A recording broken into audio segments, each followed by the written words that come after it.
Et là, j'ai eu un peu un switch dans ma tête et je me suis dit, en fait, mon rêve, en fait, c'est faire de la pâtisserie. C'est pas du tout ce que je fais actuellement. Ce métier, en fait, me rendait pas heureuse pour plusieurs raisons. Ils n'ont pas voulu que j'aille vers cette voie-là, les professeurs non plus. Voilà. Personne ne comprenait ce choix. Et une fois que j'avais un petit peu enfoui en moi cette volonté d'en faire mon métier, j'ai l'impression que je l'ai enfoui très longtemps. C'est comme si j'avais éteint, en fait, cette partie de moi que j'ai réveillée plus tard quand je me suis vraiment posé la question. Dans cet épisode, je discute avec Célia. Après plusieurs années dans le secteur de la finance, elle a choisi de quitter son confort pour se lancer dans la pâtisserie. Elle nous raconte sa nouvelle vie, l'envers du décor de ce métier passion et les dilemmes qui surgissent lorsque cette passion entre en conflit avec ses valeurs. Bienvenue sur Enquête. Enquête, c'est un podcast où l'on s'interroge sur nos choix de vie, nos carrières, nos priorités et ce qui les régit.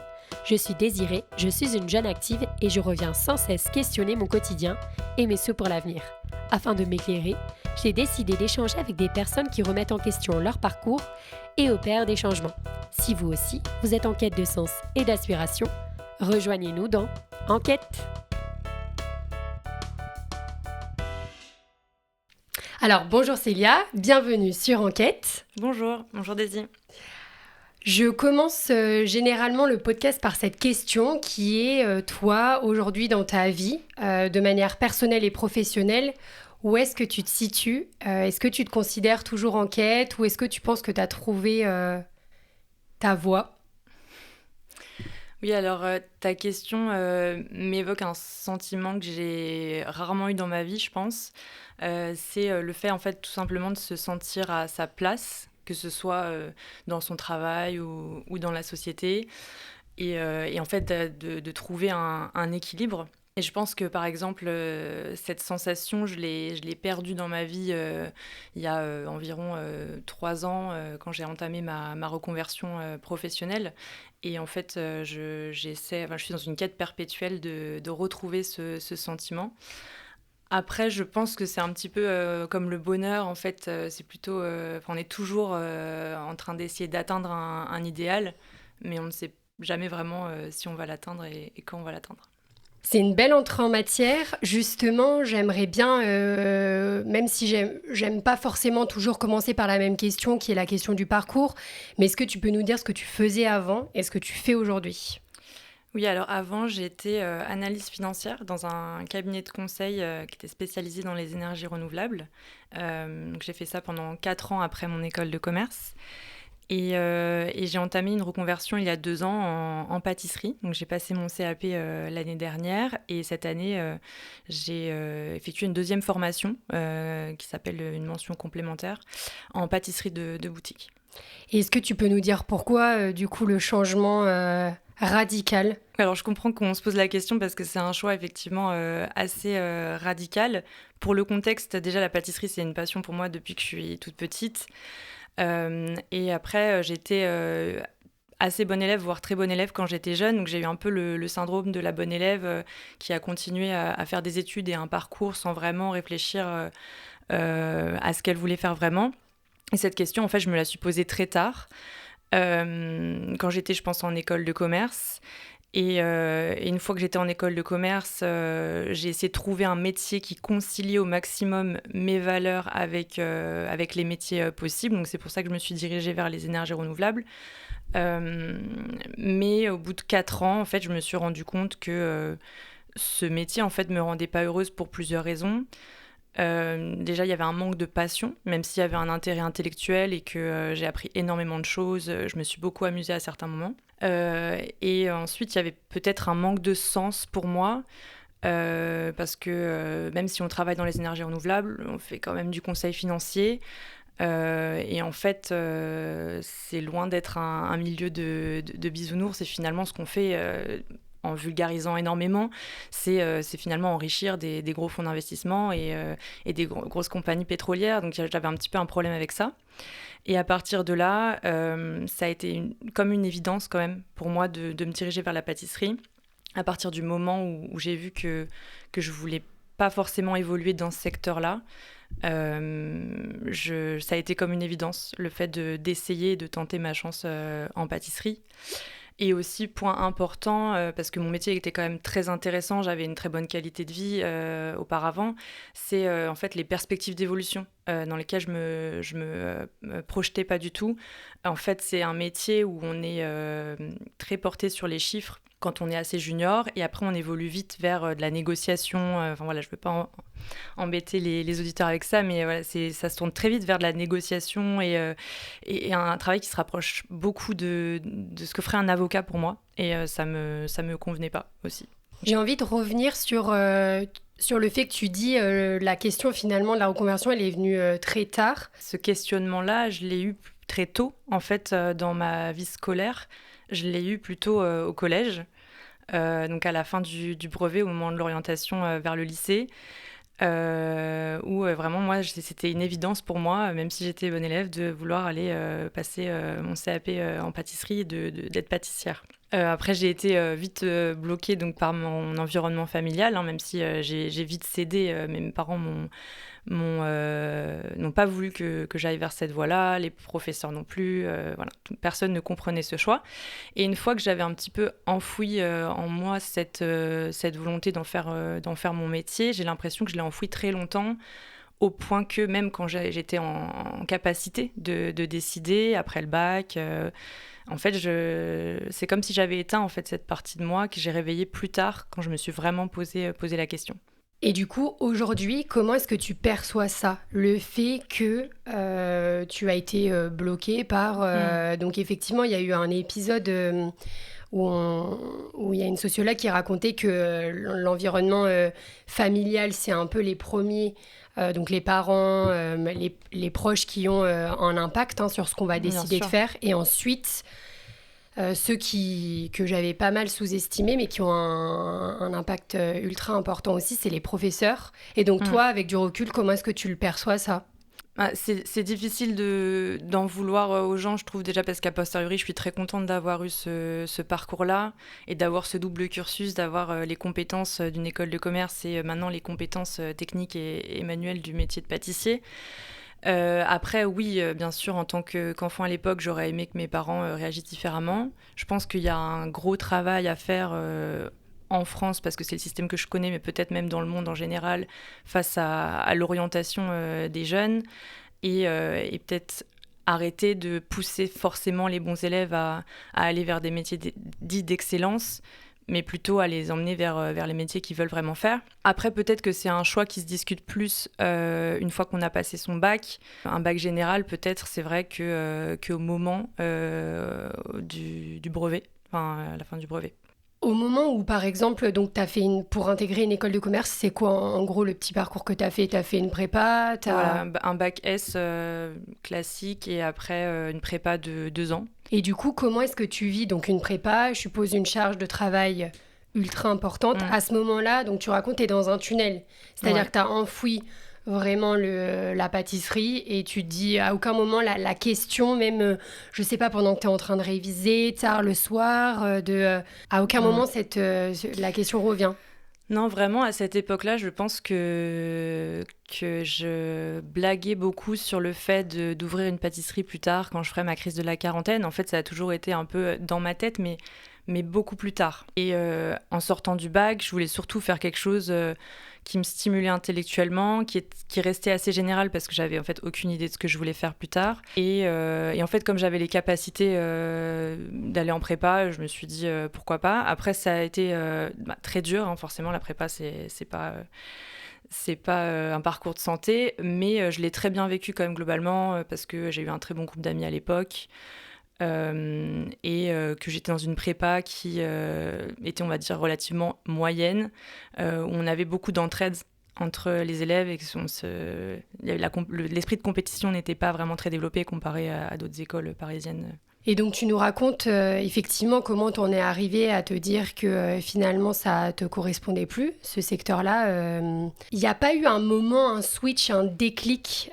Donc tu dis, tu as fait à peu près combien de temps dans les énergies renouvelables? 4 ans. 4 ans. Oui. Et comment est-ce qu'elle est arrivée, la réflexion Alors, je pense que c'est parti d'une crise, on va dire, assez connue des 3 ans. Après un boulot, généralement, au bout de 2-3 ans, on commence à se poser des questions, soit à une évolution interne, soit à changer de boîte.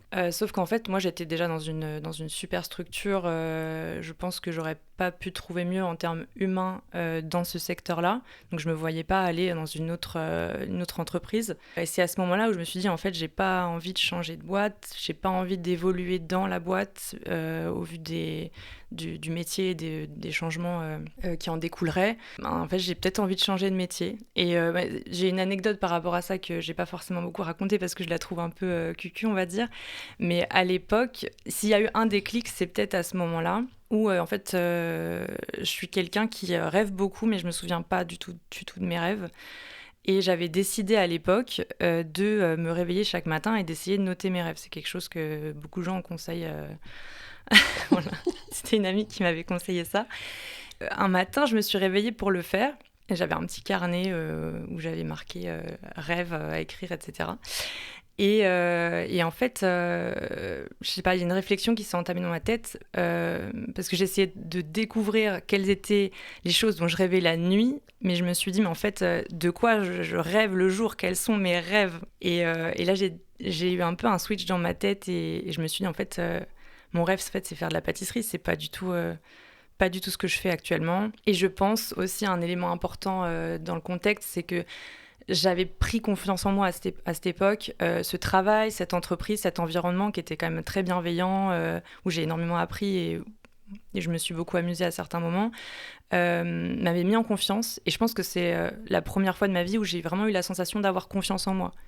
Et avant, je me sentais incapable en fait de me dire que j'allais faire une reconversion professionnelle, que j'allais potentiellement ouvrir ma propre structure plus tard, alors que maintenant, c'est vraiment quelque chose qui est clair dans ma tête que je veux faire dans ma vie. Et c'est une ambition de le réaliser. Et donc, du coup, tu ne vois pas de regret. En fait, en tout cas, quand on t'entend, on n'a pas l'impression qu'il y a un regret Non. vis-à-vis du parcours tel qu'il a été après post-bac.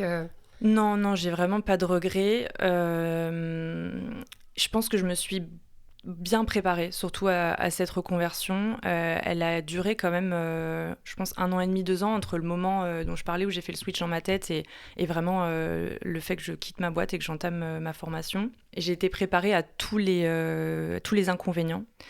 Le fait de se lever tôt, le salaire bien évidemment à prendre en compte, les sacrifices sur les week-ends. Ça veut pas dire que je suis contente de ça aujourd'hui, mais ça veut dire que je suis quand même contente de mon choix, alors que c'est un métier, la pâtisserie, où beaucoup de Mm. reconvertis ont des désillusions très importantes, hein, faut le dire, surtout avec la mode aujourd'hui des émissions de télé, d'Instagram sur la pâtisserie. Et je crois que les statistiques sont assez affolantes sur le nombre de personnes en fait qui arrêtent ce métier. Moi, dans ma classe de l'année dernière en CAP, je pense qu'il y a plus de la moitié des personnes qui font pas de pâtisserie aujourd'hui. Parce que c'est un métier difficile, qu'on est content de faire une formation d'1 an, mais est-ce qu'on veut le faire toute sa vie? Peut-être pas. J'ai oublié un point important, moi j'ai fait des immersions professionnelles. Les week-ends, quand je travaillais encore dans mon ancienne boîte, le week-end j'allais travailler en pâtisserie pour vraiment faire des immersions concrètes et me rendre compte de ce que c'était qu'une journée en pâtisserie. Et ça, Et, c'est extrêmement important pour une toute reconversion, je pense, pour vraiment se rendre compte de ce et que c'est ce venu métier. confirmer le choix que tu étais à ta Ouais, place dans ce secteur-là. absolument. Ouais, je me suis sentie vraiment à ma place. Après, bon, on voit tout de suite qu'on a encore beaucoup de choses à apprendre. Ça fait bizarre aussi, c'est très important de l'avoir en tête quand on se reconvertit, je pense que c'est évident, mais moi j'avais 28 ans quand j'ai entamé ma reconversion, de tout réapprendre alors qu'on avait atteint peut-être un certain niveau de compétence dans un secteur, qu'on se sentait à l'aise, de tout réapprendre et d'être parfois avec des jeunes de 16 ans qui commencent leur carrière à eux au tout début. Donc c'est particulier en fait. Faut s'y préparer et il faut être très ouvert, pas avoir d'ego, de recevoir des directives de personnes qui ont parfois 20 ans et qui sont chefs. Donc il faut être très très ouvert à ça et vraiment vouloir apprendre au plus vite. Et qu'est-ce qui, en fait, si tu avais à donner le pourquoi tu es autant attiré par la pâtisserie, est-ce que tu as déjà réfléchi? J'y ai réfléchi. Après, j'ai du mal à donner une vraie réponse parce que aussi vraiment loin que je me souvienne, j'avais un fouet dans la main, quoi. Vraiment, Déjà en primaire, je me souviens que je préparais des gâteaux pour les kermesses ou autres de l'école et que d'ailleurs personne ne me croyait quand je disais que je les avais fait toute seule. Mais donc c'est un peu difficile de répondre à cette question. Après, par rapport à ma personnalité, oui, je pense que c'est cohérent. C'est quand même quelque chose, une activité assez rigoureuse, carrée, et en même temps qui allie la créativité et le fait de faire plaisir aux autres. En fait, je pense que c'est ça surtout qui est super en pâtisserie. Moi, j'adore pâtisser pour les anniversaires de mes amis, pour plein d'événements. Et en fait, c'est ça qui est chouette, je trouve, c'est de partager avec les autres. Et tu parlais tout à l'heure de stimulation. Tu disais qu'en gros, au début, tu t'es dirigée vers la finance parce que c'était un secteur qui te stimulait. Si tu avais à faire la comparaison aujourd'hui par rapport au secteur de la pâtisserie, comment est-ce que tu vois cette stimulation qui est du coup complètement différente? Oui, c'est radicalement différent. Je pense qu'en prépa, on s'en rend jamais compte, mais en fait, on est au pic intellectuel de ce qu'on peut être. Et même si on m'avait dit ça en prépa et que je ne le croyais pas du tout, et que du coup, dans cet élan, je voulais toujours être stimulée intellectuellement et aller au bout de mes capacités intellectuelles. Ce qui a été le cas pendant 4 ans en cabinet de conseil. Aujourd'hui, je suis extrêmement stimulée d'une autre manière. Déjà, c'est un métier beaucoup plus physique. Il y a la dimension physique qui s'ajoute. C'est vraiment, pour avoir fait les deux, on comprend la différence entre la fatigue mentale et la fatigue physique, mais les deux sont vraiment légitimes. Il y a le côté stimulation physique, aussi intellectuelle en fait, qui est certes moins importante que dans mon ancien métier, mais elle est quand même présente. En fait, il y a vraiment, je dirais, des capacités organisationnelles à avoir, des calculs à faire. En fait, il y a une optimisation du métier qu'on soupçonne peut-être pas quand on fait pas de pâtisserie, qui peut vraiment être stimulante. Mais ça, je pense qu'on peut la mettre en place seulement quand on est responsable, quand on est chef, et peut-être pas en tant qu'apprenti. Si tu avais à nous décrire une journée type, par exemple d'une pâtissière, ce serait quoi? Parce que tu nous parlais pas mal du rythme de vie, de la fatigue. Oui. Je vais prendre mon exemple. Donc, dans l'entreprise dans laquelle j'étais cette année, il y avait 2 équipes, une équipe du matin et une équipe de l'après-midi. Et en tant qu'apprenti, on n'a pas de repos fixe déjà. Donc ce qu'il faut savoir, c'est que les repos ils peuvent changer de semaine en semaine. Et pareil, on peut être de l'équipe du matin ou de l'équipe de l'après-midi. Donc ça change beaucoup le rythme. L'équipe du matin, c'est environ 6h, 13h30. Et l'équipe de l'après-midi, 13h, 20h30 en gros. Et donc, effectivement, comme je le disais, moi, en tant qu'apprenti, j'avais des conditions, on va dire, un peu plus précaires, puisque j'avais pas de jour de repos fixe, et que je pouvais facilement passer d'une équipe du matin à une équipe de l'après-midi. Alors qu'un salarié classique, juste pour information, aurait généralement des repos fixes et appartiendrait à une équipe fixe également. Donc l'année dernière, j'étais en CAP dans une super école parisienne et j'étais dans le parcours d'adulte en reconversion et j'ai réussi en fait à rejoindre le parcours dit classique cette année où donc j'ai pu faire un contrat d'apprentissage et par la même occasion ne pas payer ma formation, ce qui est super avec l'apprentissage. Donc là, j'effectue cette année une mention complémentaire qu'on appelle maintenant un certificat de spécialisation en pâtisserie de boutique. Pour revenir là-dessus, comment est-ce que tu as vécu cette reconversion? C'est-à-dire qu'au début, tu étais peut-être dans une phase un peu d'euphorie. Là, on est 2 ans après. Oui, complètement. C'est le mot euphorie, je pense qu'il est bien trouvé. Parce qu'au moment de ma reconversion, j'étais tellement heureuse et contente d'avoir fait ce choix, surtout d'être allée au bout en fait, de mon idée et d'avoir vraiment sauté le pas, que j'étais hyper heureuse d'aller à l'école, chaque TP à l'école. En plus, j'avais un super groupe en CAP, j'ai passé des super moments, j'apprenais, en fait, j'étais dans une euphorie d'apprentissage et de joie en fait. Franchement, c'était après... du coup, cette euphorie-là faisait passer tranquillement, on va dire, tous les inconvénients, le fait de se lever tôt, la fatigue physique, il faut quand même quelques mois pour s'y habituer au niveau du dos, la station debout. Et en parallèle, le fait de moins voir ses amis, enfin de devoir en tout cas faire beaucoup plus d'efforts pour avoir une vie sociale active, une vie sportive active aussi. Moi, je fais du sport en compétition et c'était difficile d'aller à l'entraînement tard alors qu'on commençait tôt le matin. Donc voilà, tous ces sacrifices-là étaient effacés par l'euphorie. Cette année, je pense que je les ai un petit peu plus ressentis.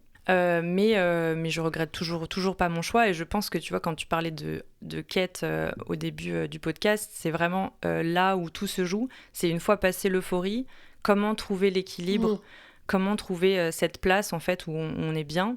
Et c'est ça le challenge, quoi. Et parce que justement par rapport au rythme de vie, ça tu le vis comment? Donc soit se lever ultra tôt, soit finir du coup assez tard. C'est fatigant physiquement, mais on s'adapte en fait. Le corps s'adapte. Après, je pense que je pourrais pas forcément tenir sur ce rythme-là plusieurs années, dans le sens où là, j'alterne vraiment entre matin et après-midi. C'est-à-dire pendant plusieurs semaines, tu es du matin et ensuite... Oui, voire d'une semaine à l'autre. Une semaine, je suis du matin, une semaine, je suis de l'après-midi. Et en fait, quand je suis de l'après-midi, facilement, je me couche tard, minuit, 2h du matin. Et en fait, quand je suis du matin, je dois me lever à 5h15. Donc, en fait, de passer d'un rythme à l'autre, et pour mon corps, c'est quand on va avoir 30 ans, ça commence à piquer un peu. Mais je sais que c'est temporaire parce que, en fait, généralement, les salariés ont un rythme quand même fixe. Et je pense que je m'habituerai à un rythme s'il faut se lever à 5h du matin.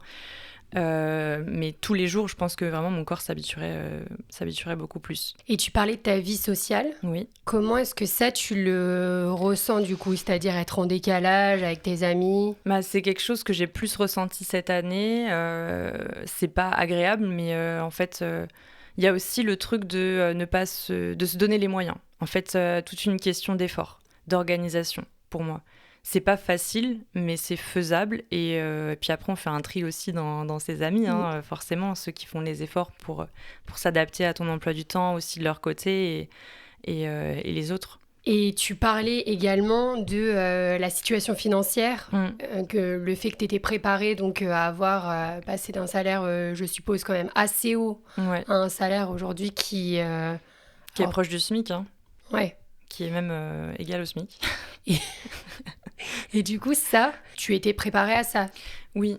Alors, et tu le vis comment tu le projettes aussi? Comment est-ce que tu projettes vis-à-vis de ça? Je pense qu'il y a plusieurs choses. Il y a l'aspect court terme, c'est de sécurité financière, de savoir si on va s'en sortir dans le court terme. Et pour moi, il n'y avait pas de problème à ce moment-là. J'avais des économies de côté parce que j'avais donc un bon salaire avant. Et après, il y a un petit peu, je dirais, le deuil du salaire d'avant qui est à faire.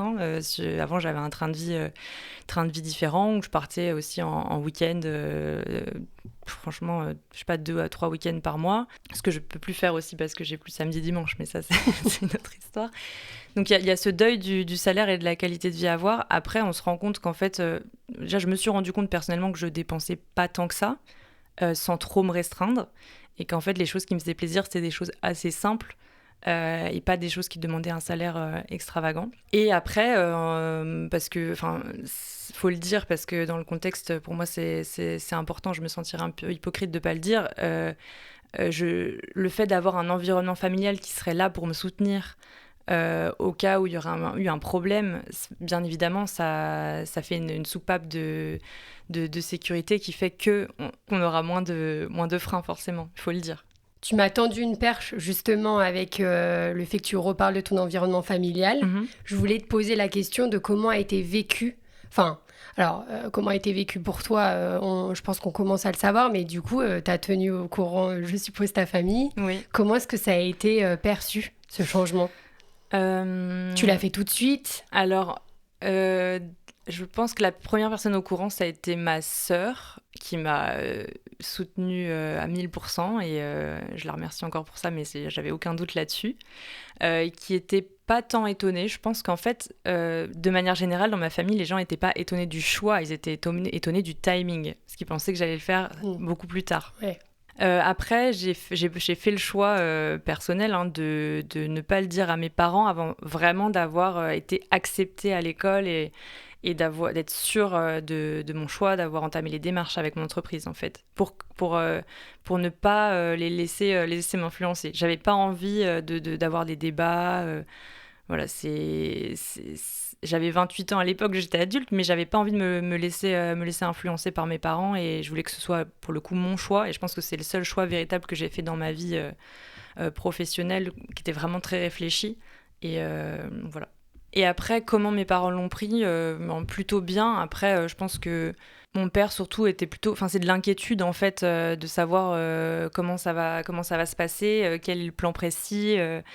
Et est-ce que je suis sûre de moi et sûre de mon coup. Après, une fois qu'ils ont compris ça, oui, ils m'ont soutenu. Il n'y a pas eu de problème.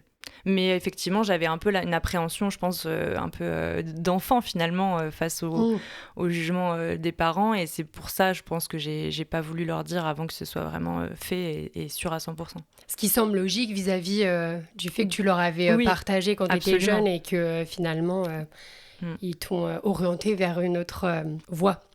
Tu parlais de la glamorisation du secteur de la pâtisserie et notamment toi qui es maintenant dedans. Finalement, tu en penses quoi? Est-ce que ça relève d'un idéal que tu avais en tête ou pas spécialement? Alors, d'un côté, c'est super la glamorisation parce que ça met en valeur notre métier, ça apporte des clients ou des business. Donc, de ce point de vue-là, c'est super. Après, d'un point de vue business, ça crée aussi un effet de mode avec Instagram ou autre, avec des business qui sont plus ou moins éphémères. C'est-à-dire que les gens ils vont voir une vidéo sur Instagram, ils vont être super contents d'aller à un endroit une fois pour tester parce que c'est à la mode. Et ensuite, ils y retourneront peut-être plus. Donc c'est ça change pas la difficulté dans le business de vraiment garder les clients sur le long terme.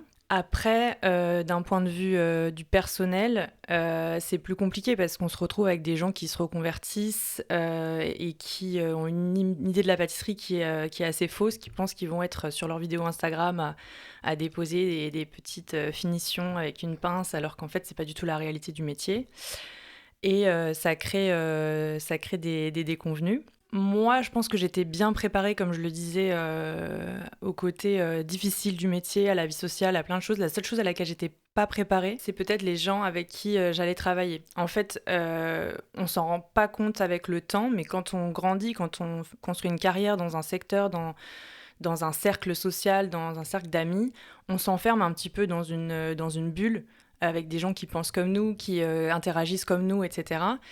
Et en revenant dans un autre secteur, en changeant de secteur, de milieu, etc., je me suis rendu compte que j'étais confrontée, entre guillemets, à juste la diversité qu'on a dans notre société. Et ça a été parfois un choc pour moi avec des gens qui pensent différemment, qui ont des valeurs complètement différentes des miennes. Donc c'était un petit peu compliqué à gérer. C'était peut-être la seule chose à laquelle j'étais vraiment pas préparée. Un secteur peut-être qui est, je sais pas, encore beaucoup masculin, même si on voit que là... Complètement, c'est un secteur, alors pour le coup, c'est assez comparable au secteur financier dans le sens où il y a beaucoup de femmes en formation. C'est-à-dire dans le secteur financier, moi quand j'étais en école de commerce, on était 50% de femmes dans ma promo. Par contre, au niveau de la direction, des chefs et du management, en fait, il y a énormément d'hommes encore. Donc il y a encore pas mal d'années à faire avant qu'on arrive à une parité dans ce milieu-là. Il y a quand même beaucoup d'ego et il y a des valeurs qui étaient vraiment très éloignées des miennes à certains moments, sur plein de choses comme le gaspillage alimentaire, sur le traitement, les ressources humaines en fait. C'est un secteur qui est en retard sur le management des gens, donc vraiment les ressources humaines. Et donc par rapport au gaspillage alimentaire, toi j'ai l'impression que tu nous parlais pas mal de valeurs environnementales au début du podcast. Tu le vis comment quotidiennement ? Oui, mais ça c'est franchement la partie la plus difficile que j'ai eu à gérer pendant ces 2 années.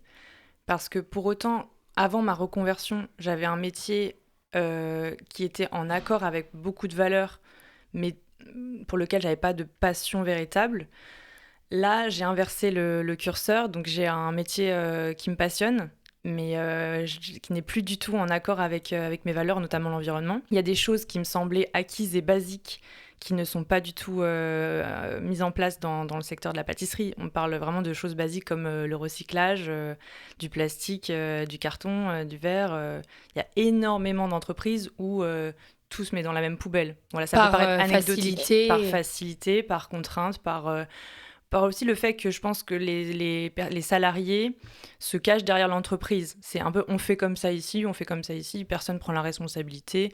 Si en fait le management ou le chef n'a pas ce genre de sujet à cœur, eh ben, ce ne sera pas mis en place dans l'entreprise. Il y a le gaspillage alimentaire, c'est assez violent quand on n'est pas préparé, voir tout ce qu'on jette en pâtisserie, en boulangerie. Et ça, comment tu le ressens? Est-ce que ça te fait remettre en question le fait que potentiellement, tu n'arriveras pas à rester dans ce secteur-là? À un moment, oui, alors ça peut être vraiment très déprimant. À un moment, je me suis posé la question de si c'était compatible en fait sur le long terme avec mes valeurs. Et je pense que la seule manière dont ça peut être compatible, c'est que je sois actrice en fait dans ce secteur-là. Donc d'essayer de changer les choses si j'ai ma pâtisserie un jour et de faire mon maximum au quotidien. Mais c'est extrêmement frustrant. Et ça, c'est vraiment... ça a été la chose la plus difficile à gérer cette année. Si tu avais un exemple à nous donner de quelque chose qui un jour vraiment t'a profondément touché. Alors j'ai énormément d'exemples. Je pense que je vais en prendre un récent là qui me vient en tête. C'est en fait, c'était un jour où les gâteaux s'étaient extrêmement bien vendus à la boulangerie-pâtisserie, donc super, enfin génial. Sauf qu'il n'y a plus de gâteaux à vendre et il est, je sais pas, 15-16 heures. Et du coup, les vendeurs et les vendeuses nous demandent de reproduire des gâteaux. Donc, on reproduit plein de gâteaux. Et en fait, le lendemain matin, on se rend compte que ils ont quasiment rien vendu parce que c'était très calme. C'était un rush du matin. Et ces gâteaux-là sont quasiment tous partis à la poubelle in fine. Et en fait, c'est là où je me dis... il y a un problème d'intention et de manière dont on voit les choses. Parce que moi, en tant que chef, je pense que je serais extrêmement contente si on me dit on a tout vendu. Ok, super, on a tout vendu. Est-ce que je choisirais de produire des gâteaux en prenant le risque d'avoir des pertes? Non. Donc je me rends compte qu'il y a vraiment une manière de voir les choses qui est très orientée sur le côté business et que beaucoup de patrons pensent comme ça. Et c'est là où je me dis, ok, la seule manière de changer les choses, c'est peut-être d'avoir son propre établissement et de dire, si même à 16 heures, on a vendu tous les gâteaux, est-ce que ça vaut le coup d'en reproduire en prenant le risque d'avoir des invendus, des gâteaux moins frais, ou juste de dire au client, on est désolé, mais en fait, on a tout vendu aujourd'hui et nos produits sont frais et on ne va pas reproduire en prenant ce risque-là. Et aussi en prenant le risque que nos employés fassent des heures supplémentaires non voulues. Parce qu'il y a ça qui s'ajoute dans leur production. Tu nous parles beaucoup de l'après et de ce que toi, tu aimerais faire. Oui. Alors, l'idéal, justement, toi qui as un peu vu l'envers du décor, qui a un peu de conflit éthique aujourd'hui, ça serait quoi ton idéal et comment est-ce que tu te projettes dans la suite? Alors, mon idéal, ça va paraître un petit peu utopique pour pas mal de gens, je pense, mais c'est mon idéal. Ce serait d'ouvrir une boulangerie-pâtisserie qui serait vraiment centrée sur le respect de l'humain et de la planète. Donc de respecter mes employés autant que possible en leur donnant des bonnes conditions de travail, sachant que c'est extrêmement difficile dans ce secteur parce que en fait c'est un secteur qui a été construit sur la base d'un personnel mal payé avec des mauvaises conditions de travail et c'est comme ça qu'une pâtisserie est rentable initialement.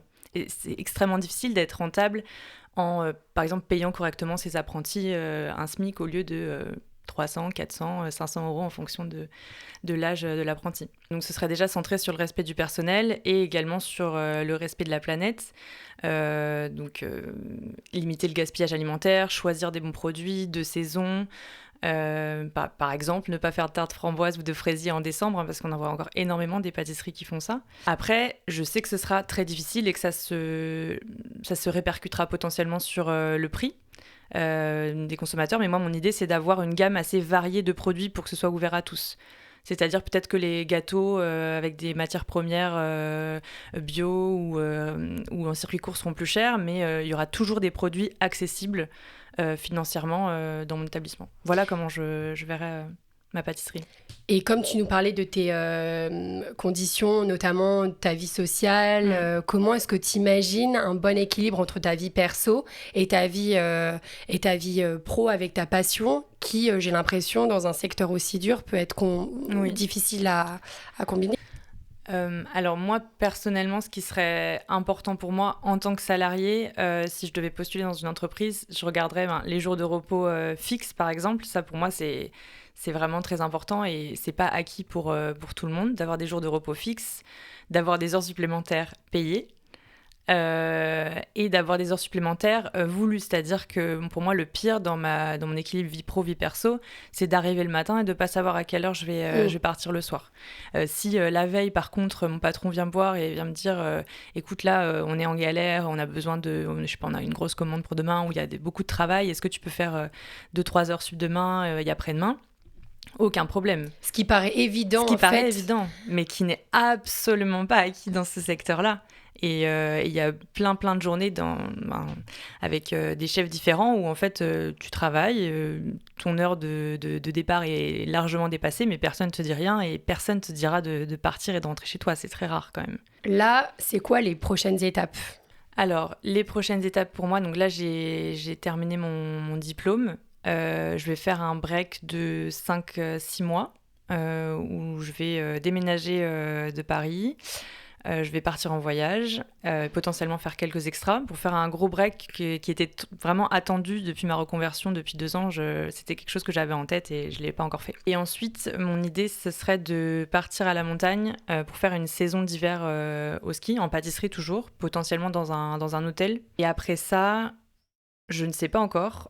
Je pense travailler encore quelques années potentiellement à l'étranger pour vraiment prendre de l'expérience et acquérir des compétences et ensuite ouvrir potentiellement ma pâtisserie.